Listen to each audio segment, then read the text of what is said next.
संस्था दिवसेंदिवस काम करतायत, अनेक लोक आपापल्या परीने काम करतात. सो आपला सुद्धा याच्यामध्ये खारीचा वाटा असला पाहिजे. आपण सुद्धा आपल्या लेवलला कॉन्ट्रीब्युट करणं गरजेचं आहे. मी हे का सांगतोय कारण की आपल्या कोल्हापूर मधल्या प्लास्टिक कचरा मुक्त कोल्हापूर यांनी स्टील भांडी बँक संकल्पनेची सुरुवात जी आहे तर ती केलेली आहे. म्हणजे त्यांचा उद्देश असा आहे की तुम्ही प्लास्टिकचे पत्रावळे असतील किंवा प्लास्टिकचे बाउल्स असतील, प्लास्टिकचे कप असतील, हे वापरू नका. जे भांड्यांचं आम्ही संकलन केलेलं आहे तर त्याचा तुम्ही वापर करा, जेणेकरून ते धुवून परत दुसऱ्या कार्यक्रमासाठी वापरता येईल. सो ही नेमकी संकल्पना काय आहे, ही कशी रन केली जाते, याबद्दलच बोलण्यासाठी आज आपल्यासोबत असणार आहेत प्लास्टिक कचरा मुक्त कोल्हापूरच्या सदस्या सविता सळोखे मॅम. सो थोड्याच वेळात ते आपल्यासोबत असतील आणि त्यांच्याकडून सगळ्या गोष्टी जाणून घेऊया. ऐकत रहा radio 95 FM. Good morning.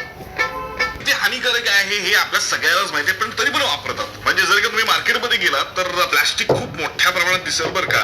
So या प्लास्टिक कचरा मुक्तीसाठी जसं मी मगाशी म्हणालो होतो की प्लास्टिक कचरा मुक्त संस्था जी आहे आपल्या कोल्हापूरची, तर ते स्टील भांडी बँक ही संकल्पना घेऊन आलेली आहेत आणि त्याबद्दलच बोलण्यासाठी आज आपल्या सोबत आहेत प्लास्टिक कचरा मुक्त कोल्हापूरच्या सदस्या सविता सळोखे मॅम. नमस्कार मॅम, रेडिओ सिटी मध्ये तुमचं खूप खूप स्वागत आहे. नमस्कार. तर मॅम, सगळ्यात पहिल्यांदा मला विचारायचं आहे की या संकल्पनेची सुरुवात कधीपासून झाली आणि काय आहे ही संकल्पना? आमचा उपक्रम गेले 3 वर्ष आम्ही प्लास्टिक मुक्तीसाठी प्रयत्न करत आहोत आमच्या सदस्यांमार्फत. आणि स्टील बँक ही संकल्पना आता पहिल्यांदाच सुरू केली कोल्हापूरमध्ये. याच्यामध्ये आपण कसं केलंय की जेवणाकरता 50 ताटे, 100 वाट्या, 50 चमचे आणि 50 ग्लास, आणि नाश्त्याकरिता 50 डिश, 50 वाट्या, 50 चमचे आणि चहासाठी 50 ग्लास, असं आपण पहिल्या बँक मध्ये ही आता सुरुवात केलेली आहे.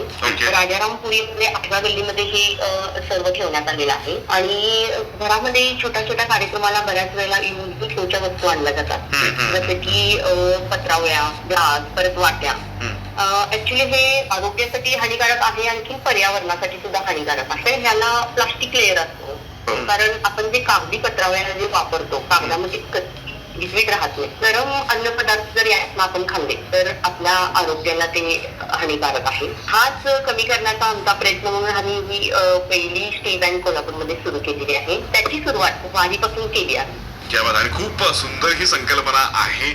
यामुळे नक्कीच प्लास्टिक कमी होण्यासाठी मदत मिळेल. तर कोल्हापूरकर या संकल्पनेचा वापर जो आहे तर तो आपण करायला पाहिजे, हे मात्र नक्की. आणखीन काही गोष्टी जाणून घेणार आहोत या संकल्पनेबद्दल. कोल्हापूर ऐकत रहा radio city 95 FM. Good morning.